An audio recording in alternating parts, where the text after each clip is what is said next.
ನಮಸ್ಕಾರ. ಬೆಂಗಳೂರಲ್ಲಿ ನಡೆದಿರುವಂತಹ ಎಲ್ಲಾ ವಿದ್ಯಮಾನಗಳನ್ನು ತಿಳಿಸುವಂತಹ ನಮ್ಮ ಬೆಂಗಳೂರಿಗೆ ಸ್ವಾಗತ. ನಾನು ನವಿತಾ ಜೈನ್. ಬೆಂಗಳೂರು ಅಭಿವೃದ್ಧಿ ಪ್ರಾಧಿಕಾರ ಅಂದ್ರೆ ಕೋಟಿ ಕೋಟಿ ವ್ಯವಹಾರ ನಡೆಯುವ ಜಾಗ. ಭ್ರಷ್ಟಾಚಾರ ಅನ್ನೋದು ಸರ್ವೇ ಸಾಮಾನ್ಯ ಅನ್ನೋ ಮಾತಿದೆ. ಜನರ ಕೆಲಸ ಹೇಗಪ್ಪ ಆಗತ್ತೆ ಅಂದ್ರೆ ಮೀಡಿಯೇಟರ್ಸ್ ಮಸ್ಟ್ ಅಂತಾರೆ ಜನ. ಇಷ್ಟೆಲ್ಲ ಆರೋಪ ಬಂದ್ರೆ ಲೋಕಾಯುಕ್ತ ಸುಮ್ಮನಿರುತ್ತಾ? ದಾಳಿ ಮಾಡಿದೆ.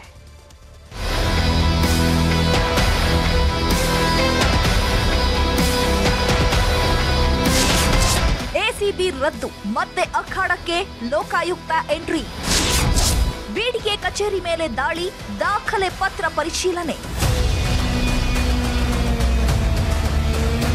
ಎಸಿಬಿ ರದ್ದುಗೊಳಿಸಿ ಲೋಕಾಯುಕ್ತ ಪವರ್ ಕೊಟ್ಟ ಬಳಿಕ ಇದೇ ಮೊದಲ ಬಾರಿಗೆ ಲೋಕಾಯುಕ್ತ ಅಧಿಕಾರಿಗಳು ದೊಡ್ಡ ಮಟ್ಟದ ದಾಳಿ ಮಾಡಿದ್ದಾರೆ. ಕಳೆದ 6-7 ತಿಂಗಳ ಹಿಂದೆ ಎಸಿಬಿ ಟೀಮ್ ದಾಳಿ ಮಾಡಿ ಕೆಲವೊಂದು ದಾಖಲೆ ಪರಿಶೀಲನೆ ಮಾಡಿತ್ತು. ಎಸಿಬಿಯಿಂದ ದಾಖಲೆ ವರ್ಗಾವಣೆ ಆದ ಬಳಿಕ ಲೋಕಾಯುಕ್ತರು ದಾಳಿ ಮಾಡಿದ್ದಾರೆ. ಮಧ್ಯಾಹ್ನ 3:30 ಸುಮಾರಿಗೆ 6 ತಂಡಗಳಲ್ಲಿ 35 ಜನ ಲೋಕಾಯುಕ್ತ ಅಧಿಕಾರಿಗಳು ಕುಮಾರ ಪಾರ್ಕ್ ಬಳಿಯ ಬಿಡಿಎ ಕೇಂದ್ರ ಕಚೇರಿಗೆ ಎಂಟ್ರಿ ಕೊಟ್ಟಿದ್ರು. ಟೌನ್ ಪ್ಲಾನಿಂಗ್, ಅಲಾಟ್ಮೆಂಟ್ ಸೆಕ್ಷನ್ ಹಾಗೂ ಪರಿಹಾರ ವಿತರಣೆ ಸೆಕ್ಷನ್ಗಳಲ್ಲಿ ಅವ್ಯವಹಾರದ ಬಗ್ಗೆ ದಾಖಲೆ ಪರಿಶೀಲನೆ ನಡೆಸಿದ್ರು. ಖುದ್ದು ಲೋಕಾಯುಕ್ತ ನ್ಯಾಯಮೂರ್ತಿ ಬಿಎಸ್ ಪಾಟೀಲ್ ಆಗಮಿಸಿ ಅಧಿಕಾರಿಗಳಿಂದ ಮಾಹಿತಿ ಪಡೆದರು. Lokayukta IGP Subrahmanyeshwar Rao, SP Ashok K V ನೇತೃತ್ವದಲ್ಲಿ ಕಡತಗಳ ಪರಿಶೀಲನೆ ಮಾಡಿದ್ರು.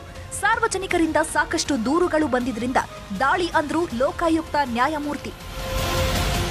ಪಬ್ಲಿಕ್ ಗ್ರೀವೆನ್ಸಸ್ ತುಂಬಾ ಬಂದಿದ್ದರಿಂದ ಮತ್ತು ನಮ್ಮಲ್ಲಿ ಈಗಾಗಲೇ ಹಲವಾರು ಕಂಪ್ಲೇಂಟ್ಸ್ ಬಂದಿದ್ದರಿಂದ ಅವುಗಳನ್ನೆಲ್ಲ ಒಂದು ಸಿಸ್ಟಮೆಟಿಕ್ ಆಗಿ ಇನ್ವೆಸ್ಟಿಗೇಷನ್ ಮಾಡೋಣ. ಮುಂದೆ ಜನರಿಗೆ ಈ ಥರದ ತೊಂದರೆಗಳು ರಿಪೀಟ್ ಆಗೋದು ಬೇಡ.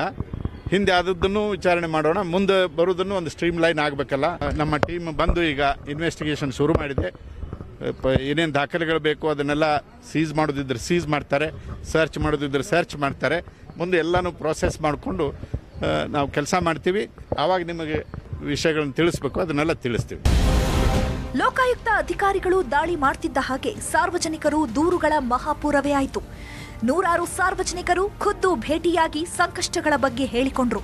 ದೂರುಗಳು ಹೆಚ್ಚಾಗ್ತಿದ್ದ ಹಾಗೆ ಜನರ ಸಮಸ್ಯೆ ಆಲಿಸಲು ಪ್ರತ್ಯೇಕ ಕೌಂಟರ್ ವ್ಯವಸ್ಥೆ ಮಾಡಿದ್ರು. ಈ ವೇಳೆ ಜನರು ನ್ಯೂಸ್ 18 ಜೊತೆಗೂ ಸಂಕಷ್ಟ ಹೇಳಿಕೊಂಡ್ರು. ನಾವು ಸುಮಾರು 2006ನೇ ಇಸ್ವಿಯಿಂದ ಓಡಾಡ್ತಾ ಇದ್ದೀವಿ. ನಮ್ಮ ಅಮ್ಮನ ಹೆಸರಿಗೆ ಇವಾಗ ನಮ್ಮ ಅಮ್ಮಂಗೆ 87 ವರ್ಷ. ಸೀನಿಯರ್ ಸಿಟಿಜನ್ ಪ್ರಕಾರ ಇವ್ರು ಕೊಡಬೇಕು. ಇಲ್ಲ ಸೈಟೇ ಇಲ್ಲ, ನಿಮಗೆ ಕೊಡೋಕ್ಕಾಗಲ್ಲ, ಇದಕ್ಕೆ ಅರ್ಕಾವತಿಗೆ ಹೋಗಿ ಅಂತಾರೆ. ನಾವು ದುಡ್ಡೆಲ್ಲ ಕಟ್ಟಿದ್ದೀವಿ. ನನ್ನ ಹೆಸರಿಗೆ ಟ್ರಾನ್ಸ್ಫರೇಷನ್ ಮಾಡಿದ್ದಾರೆ. 1,14,000 ರೂಪಾಯಿ ಅರ್ಧ ಸೈಟ್ಗೆ ಅಲರ್ಟ್ ಆಗಿ ದುಡ್ಡು ಕಟ್ಟಿದ್ದೀವಿ. ಅಂದರೆ ನಮ್ಗೆ ರಿಜಿಸ್ಟ್ರೇಷನ್ ಮಾಡ್ಕೊಟ್ಟಿಲ್ಲ, ನನ್ನ ಹೆಸರಿಗೆ ವರ್ಗಾವಣೆ ಮಾಡ್ಕೊಟ್ಟಿದ್ದಾರೆ ಇವರು. ಅದೇ ನಮ್ಗೆ ಆ ಸೈಟ್ ಕೊಡಿ ಅಂತ, ನಮ್ಮ ಸೈಟ್ ನಮಗೆ ಕೊಡಿ ಅಷ್ಟೇ ನಾ ಕೇಳ್ತಾ ಇರೋದು. ನಂದು ಸೈಟ್ ಸರ್ 2006ರಿಂದ ಓಡಾಡ್ತಾ ಇದ್ದೀನಿ. 20 ವರ್ಷದಿಂದ ಓಡಾಡ್ತಾ ಇದ್ದು. ನಮ್ಮ ಯಜಮಾನ್ರು ತೀರೋದ್ರು ಸರ್. ನನ್ನ 3 ಜನ ಮಕ್ಕಳು. ನಾನು ಇರೋದು ಬಳ್ಳಾರಿಯಲ್ಲಿ. ಹೆಣ್ಮಕ್ಳ ಹತ್ರ ಜಾಗ ಇಲ್ಲ ಇರೋಕ್ಕೆ, ನನಗೆ ಮನೆ ಇಲ್ಲ.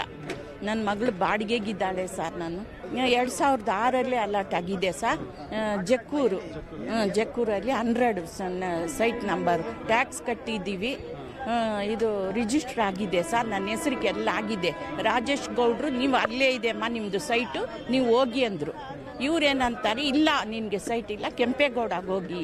ಮೇಲೆಯಿಂದ ಕೆಳಗಡೆಯಿಂದ ಮೇಲೆ ಒಂದು 50 ಸತಿ ತಿರುಗಿಸ್ತಾವ್ರೆ ಸರ್ ನನ್ನ. ಲೋಕಾಯುಕ್ತ ಅಧಿಕಾರಿಗಳ ದಾಳಿ ವೇಳೆ ಬಿಡಿಎ ಆವರಣದಲ್ಲಿ ಕೆಲವು ಬ್ರೋಕರ್ಗಳ ಓಡಾಟ ಕಂಡುಬಂದಿತ್ತು. ಮಂಜುನಾಥ್ ಅನ್ನೋರು ಸೇರಿದಂತೆ 3 ವಶಕ್ಕೆ ಪಡೆಯಲಾಯಿತು.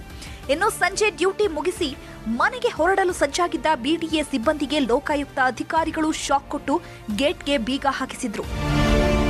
4ರಲ್ಲಿ 5ರಲ್ಲಿ ಅಲರ್ಟ್ ಆಗಿದ್ದು. ಇದುವರೆಗೂ ಕೂಡ ನಾವು ಬಿಡಿ 15 ವರ್ಷದಿಂದ ಅಲಿತಾ ಇದ್ದೀವಿ.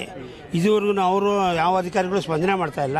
ನಿಮ್ಮದು ಸೈಟು ಬೇರೆಯವ್ರಿಗೆ ಹೋಗಿದೆ, ಸೈಟು ಅಡ್ಜಿನೋಟವೇ ಆಗಿದೆ, ಅದಕ್ಕೋಸ್ಕರ ನಿಮ್ಮದು ಕೋರ್ಟ್ನಿಂದ ಆರ್ಡರ್ ಬರಬೇಕು, ಏನನ್ನೋ ಸಬು ಬೇಡಿ ನಮ್ಮನ್ನು ಸುಮ್ಮನೆ ವಾಪಸ್ 2004ರಲ್ಲಿ ಅಕ್ವೈರ್ ಆಗಿದೆ. ಇವತ್ತವರೆಗೂ ನಮ್ದು 2 ಎಕರೆ 26 ಗುಂಟೆ ಅಕ್ವೈರ್ ಆಗಿದೆ. ಇವತ್ತವರೆಗೂ ನಮ್ಮ ಒಂದು ಇಂಚು ಜಾಗ ಕೊಟ್ಟಿಲ್ಲ. ನಾವು ಕಮಿಷನರ್, ಇವಾಗ 8ನೇ ಕಮಿಷನರ್ ಬಂದಿದ್ದಾರೆ, ಅವ್ರನ್ನ ನೋಡಿದ್ವಿ. ಇವಾಗ ಮಾಡ್ಕೊಡ್ತೀವಿ ಅಂತ ಹೇಳಿದ್ದಾರೆ. Commissioner secretary sir. ಅದರಿಂದ ಆವತ್ತಿಂದ ಇವತ್ತವರೆಗೂ ಓಡ್ತಾ ಇದ್ದೀವಿ, ಯಾವುದು ಇನ್ನೂ ಆಗಲಿಲ್ಲ ಸರ್. ಬಡಾವಣೆಗೆ ಇದು ಅಕ್ವೇಷನ್ ಮಾಡ್ಕೊಂಡಿದ್ದಾರೆ. 2018-19 ಸೆಕ್ರೆಟರಿ ಇವರು ಕಮಿಷನರ್ ಆರ್ಡರ್ ಮಾಡಿಕೊಟ್ಟಿದ್ದಾರೆ ಸೈಟ್ ಕೊಡಿ ಅಂದ್ಬಿಟ್ಟು. ಇದು ಕಮಿಷನರಿಂದ ಇಲ್ಲಿ ಸೌತ್ಗೆ ಹೋಗಿದೆ. ಸೌತಲ್ಲಿ CD ಬರೆದಿದ್ದಾರೆ. CD ಬರೆದುಬಿಟ್ಟು ಸಿಗ್ನೇಚರ್ ಮಾಡೋಕ್ಕೆ ದುಡ್ಡು ಕೇಳ್ತಾರೆ. ನಾವು ದುಡ್ಡು ಕೊಡೋಕೆ ನಮ್ಮ ಕೈಲಿ ಆಗ್ತಾ ಇಲ್ಲ. ಇದರಿಂದ ನಾವಿಲ್ಲಿ ಕಂಪ್ಲೇಂಟ್ ಕೊಡ್ತಾ ಇದ್ದೀವಿ. ಜನರಿಂದ ಲೋಕಾಯುಕ್ತರಿಗೆ ದೂರುಗಳು ಬಂದಿದ್ದು ಹಾಗೂ ಕಳೆದ ಬಾರಿ ಎಸಿಬಿ ದಾಳಿ ಮಾಡಿದಾಗ ಸಿಕ್ಕ ದಾಖಲೆಗಳ ಆಧಾರದಲ್ಲಿ ಲೋಕಾಯುಕ್ತರು ದಾಳಿ ಮಾಡಿದ್ದಾರೆ. ಭ್ರಷ್ಟರಿಗೆ ಲೋಕಾಯುಕ್ತ ಬಿಸಿ ಮುಟ್ಟಿಸಿದ್ರೆ ಮುಂದಾದ್ರೂ ಭ್ರಷ್ಟಾಚಾರ ಕಡಿಮೆ ಆಗುವ ಸಾಧ್ಯತೆ ಇದೆ. Muniraju, crime bureau, news 18, Bengaluru.